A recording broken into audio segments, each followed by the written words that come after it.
welcome to the Hoops Factory TV podcast. If you're new to the channel, Hoops Factory TV is your go-to place for some of the best interviews with prep basketball players from all across the country. We got a special guest today, David Vuong of the Slam and Jam Media Company, as well as BringYourGameLA event.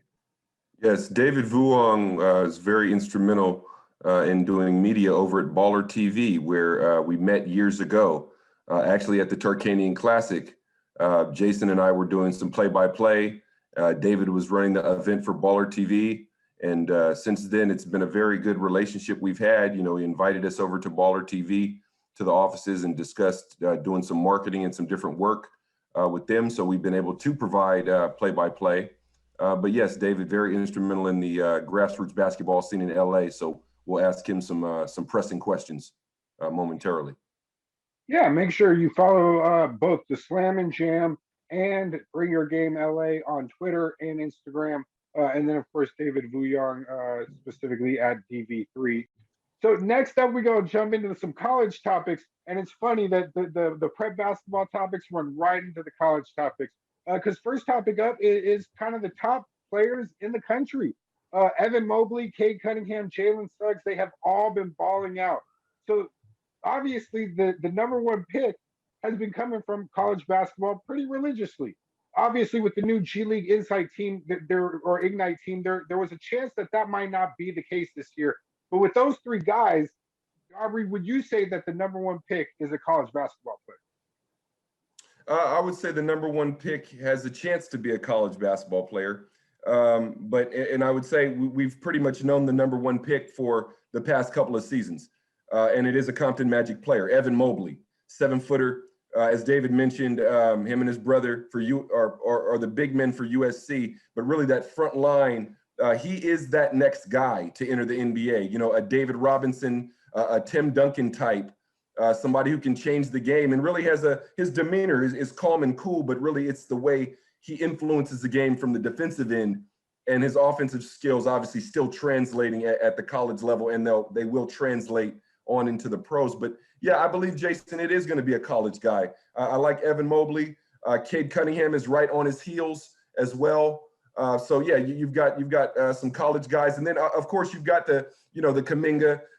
He's been very strong. You know, Kuminga through his game. So I think it'd be kind of like vice versa as well. I think Kuminga would have been a good college player as well, a great college player had he went to school. I believe Evan Mobley would probably flourish in the G League system if he chose to go that route.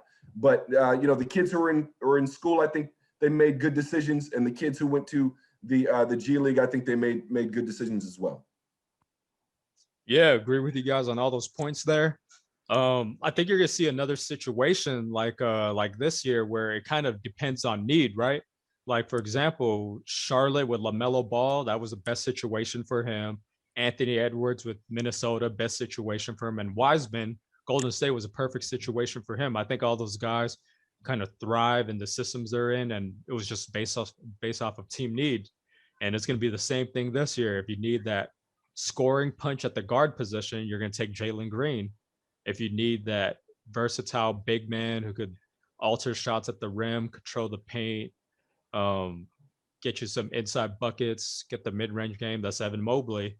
And then if you need that wing scorer like Paul George type of player, then there's Jonathan Kuminga. It kind of just depends on your need.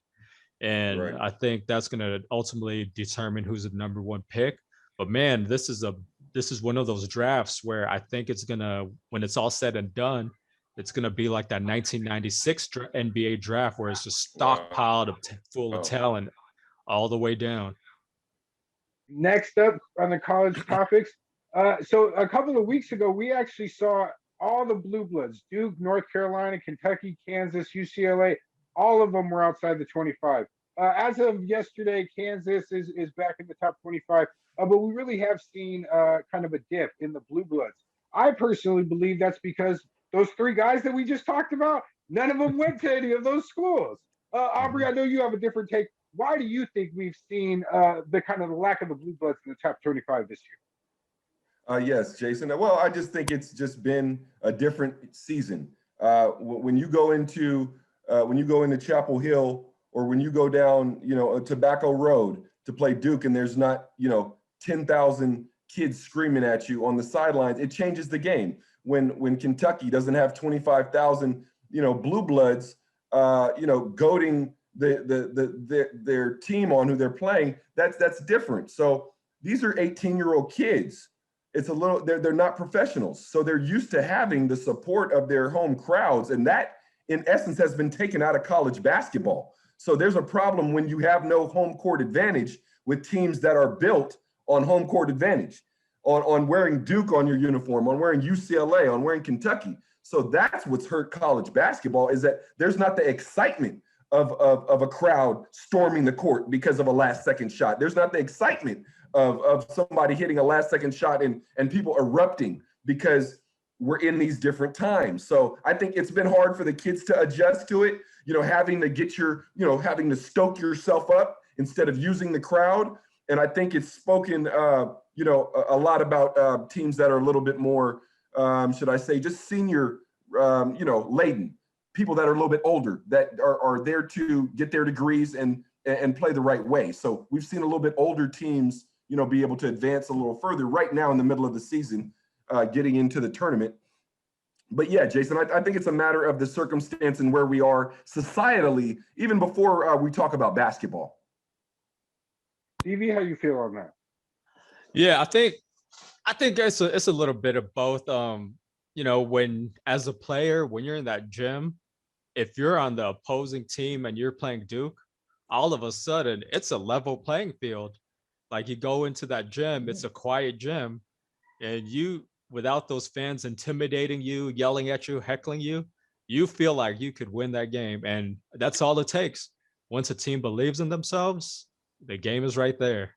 So as the underdog and you're going into these big stadiums at Cameron, at Chapel Hill, all of a sudden it's just another gym because there's no one yelling at you. You're just in the gym. No one else is there. It's almost like organized pickup at that point. You're just playing your hardest and there's no home court advantage, just like Aubrey said.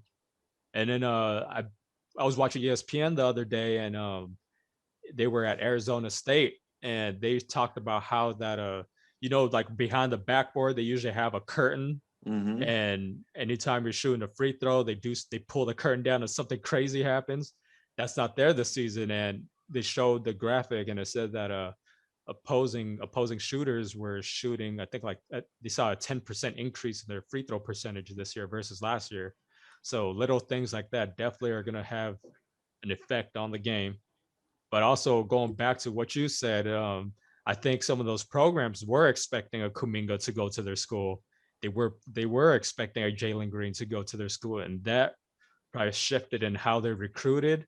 And sometimes when you don't get plan A, it kind of throws off the chemistry of what you thought you were going to have.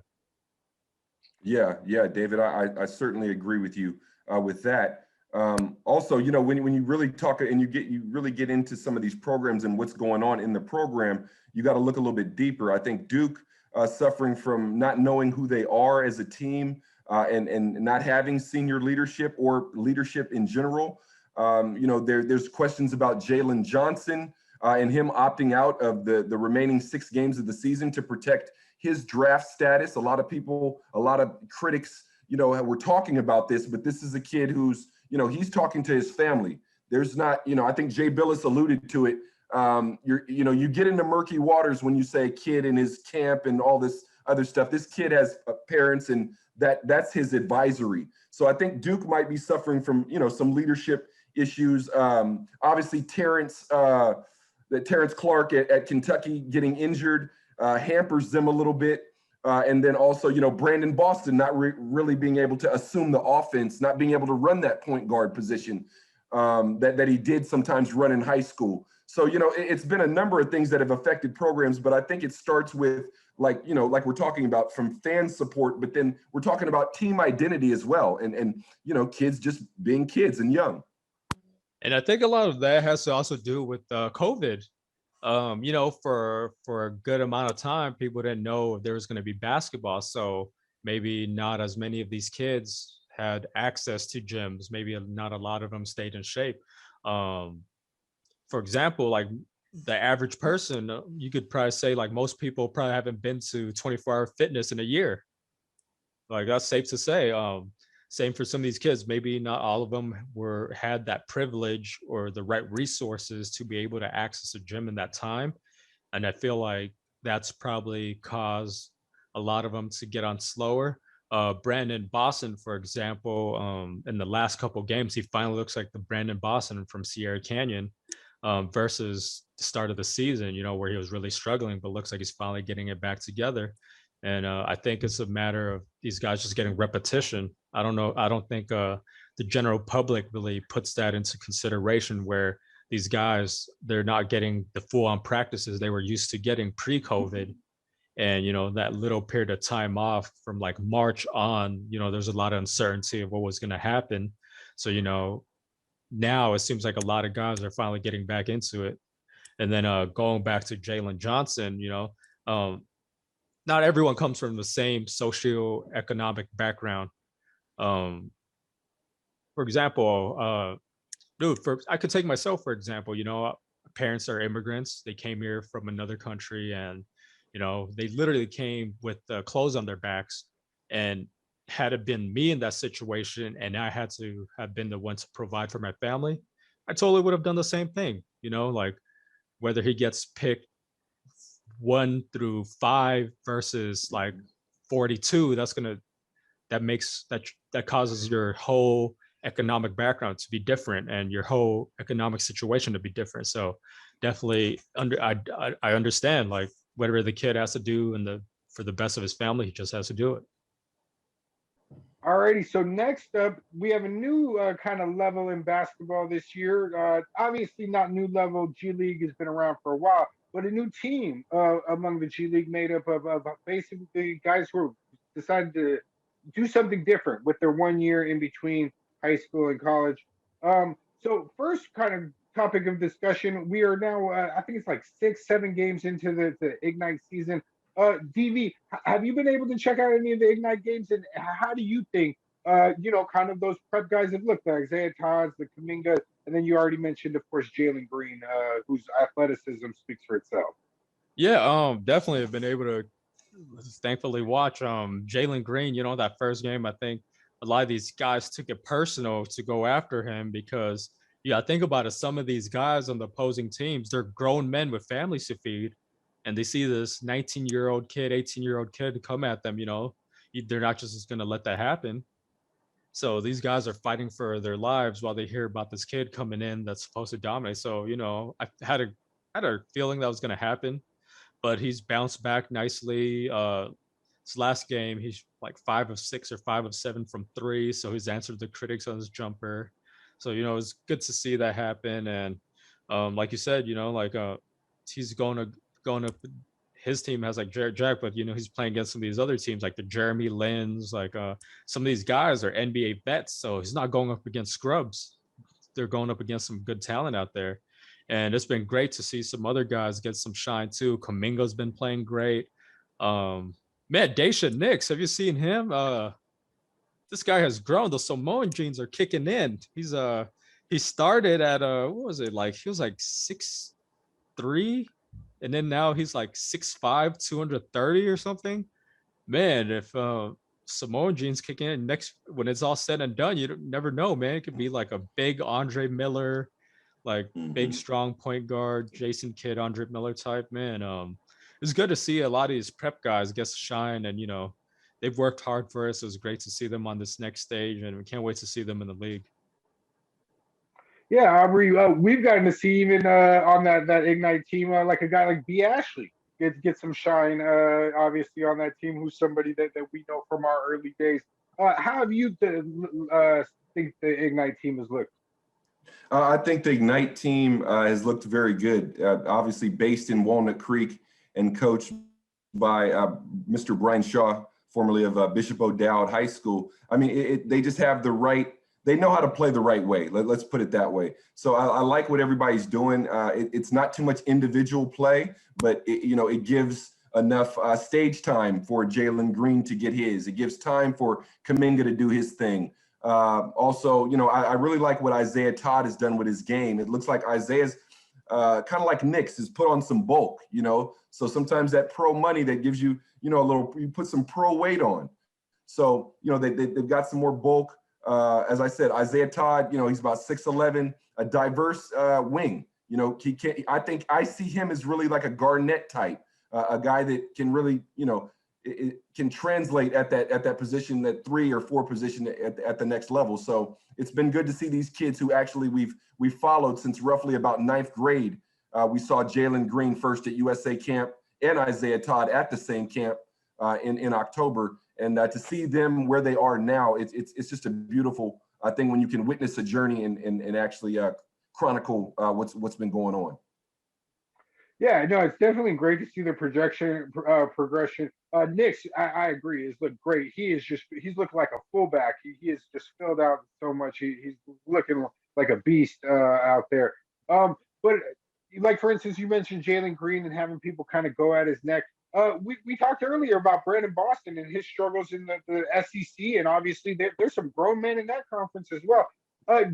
Would you say that this experience with the Ignite team has been such a positive one that this is going to be kind of the new route? Or do you think you can pretty much get, like, again, you can get somebody older testing you and coming at your neck really at whatever level, whether you want to go Pac-12, whether you want to go SEC, there's always going to be somebody who's fighting to keep his job, to feed his family, to do whatever he needs to do to get to the next level, kind of standing in your way.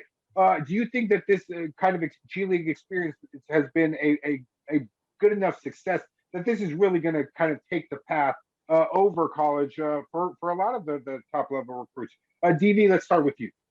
Yeah, I think it's excellent, both on and off the court, because you go to college, you're stuck in class, you don't know what you're gonna eat, versus you go to the GLeague Ignite team, you make what, 300, 500,000, so you're taking care of your family, and then you're getting that experience, like I said, playing against grown men. Some of these guys have been in the league before. You're going against Jeremy Lin, your boy Brandon Ashley, like you're going against guys with experience. You're not just going up against guys your own age. And if you think about it, some of the guys previously who have been successful, like a LaMelo Ball, goes overseas, goes to Australia, plays against grown men, and look at him now, ready for the league.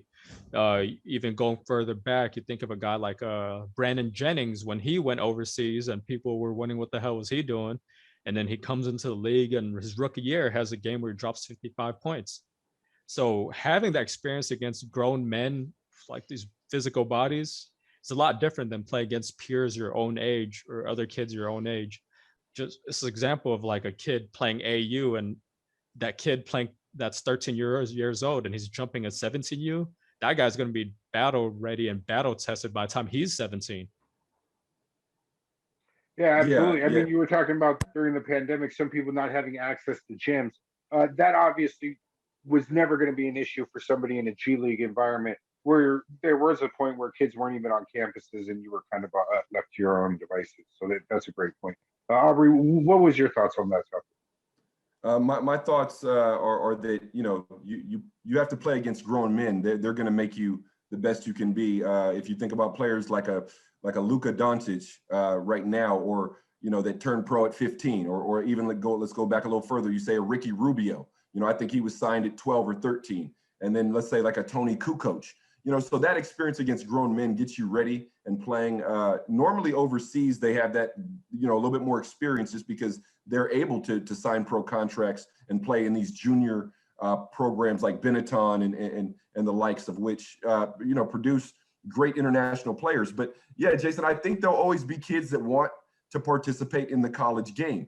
Once we get back to some normalcy, I think we'll see, when crowds get back into this thing and fan support becomes a critical element again of the game, I think it'll invoke kids to want to be, on these campuses. But right now, with campuses shut down, halfway or all the way, the G League is a beacon of light.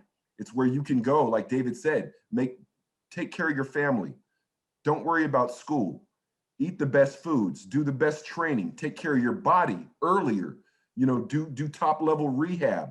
So these are the advantages of being a professional, as opposed to, you're in a dorm situation, you're scrambling for pizza money. The things we did, we've all done in school. But now these kids actually have a chance to be, treated as pros and get an understanding of the life they're going to be, living for the next 5, 10 to 15 years.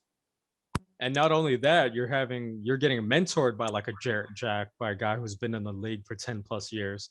You're not just hanging out with your, one of your random boys and, just going to parties every day, like you're actually getting the professional mentorship, getting that money. And you're, like you said, you're getting those nutrients, you're getting your body right. So it's a win-win going to the G League and Ignite team.